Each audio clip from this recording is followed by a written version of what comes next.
Happy Saturday, YouTube!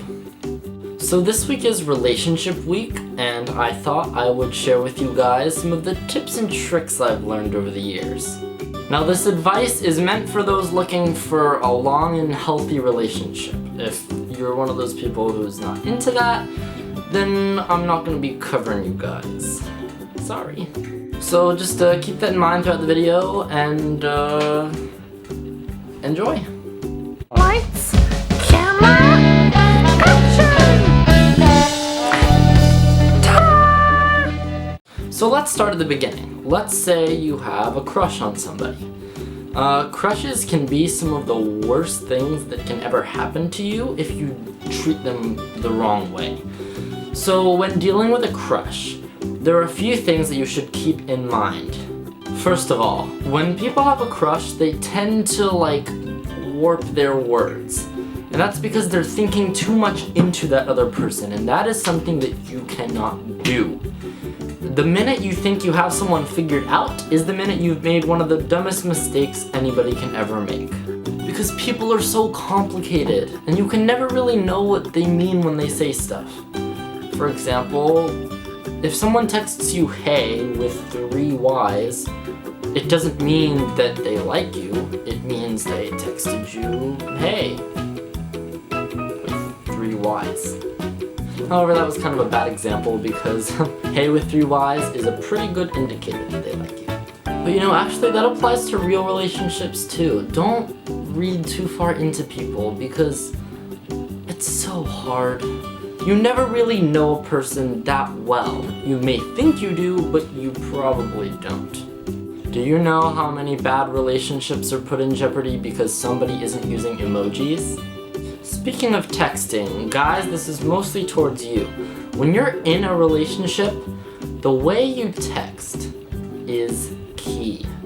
For example, it is extremely important that when you can have a crush on somebody or in a relationship, but when you text, you have to make sure you space out your texts correctly.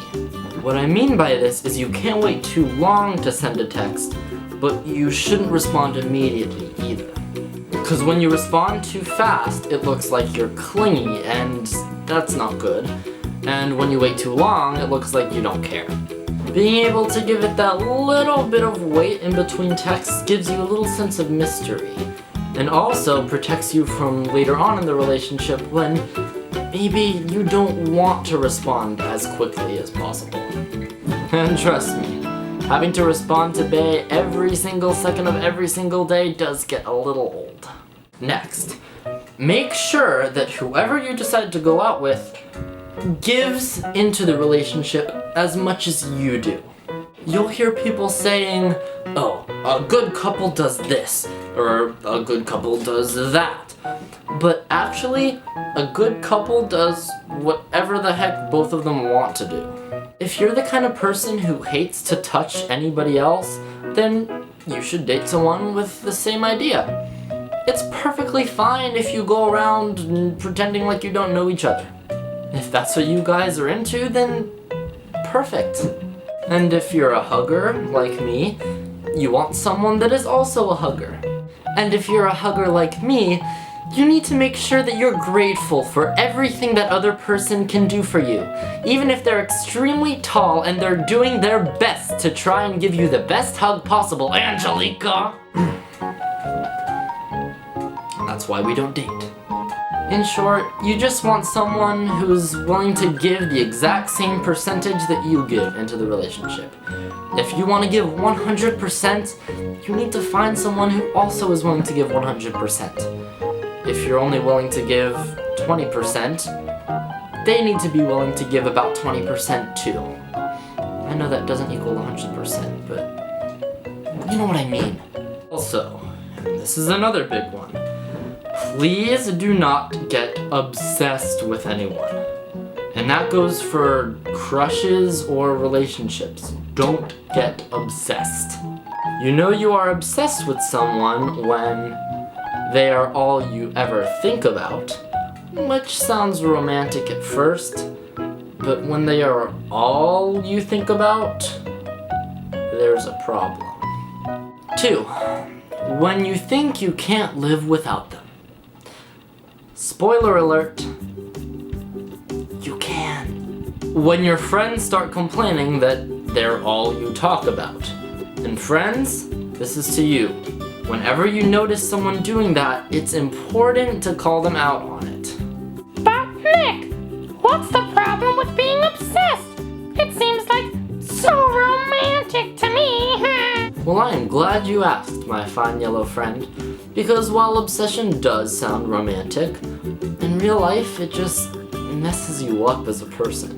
I mean, you become all uncool and no one wants to hang out with you when all you talk about is the same thing, and it's not a good situation to be in. So how do you prevent it?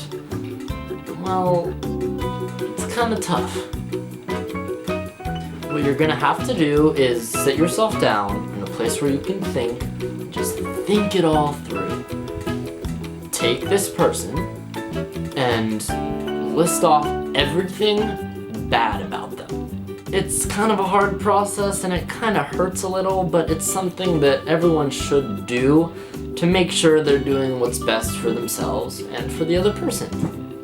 Look at the other person as just another human being. And hopefully, if you do this right, you'll still like them. And if not, well, dump her out back. And my final bit of advice for you guys would be to ultimately seek the relationship that only adds to your life. And what I mean by this is that there shouldn't be anything that you have to overlook. If you like this person, but they tend to have a nagging problem, it's probably not gonna work out. Because take how annoyed you are with it now, and then imagine living with it for the rest of your life. Not a nice thought, is it? Now, I'm not saying to break up with someone if they pick their nose on occasion. Otherwise, I'll be forever alone. But you get the point. Make sure that you find someone that you know you will never look for anybody else again. Which is easy to say, but not quite as easy to do. Because in the end, it's all about what makes you and your significant other happy. But if you ask me, you don't even need to be in a relationship to be happy. I have my slug. That's all I'm ever gonna need. Thank you so much for watching. Hope you enjoyed the vid.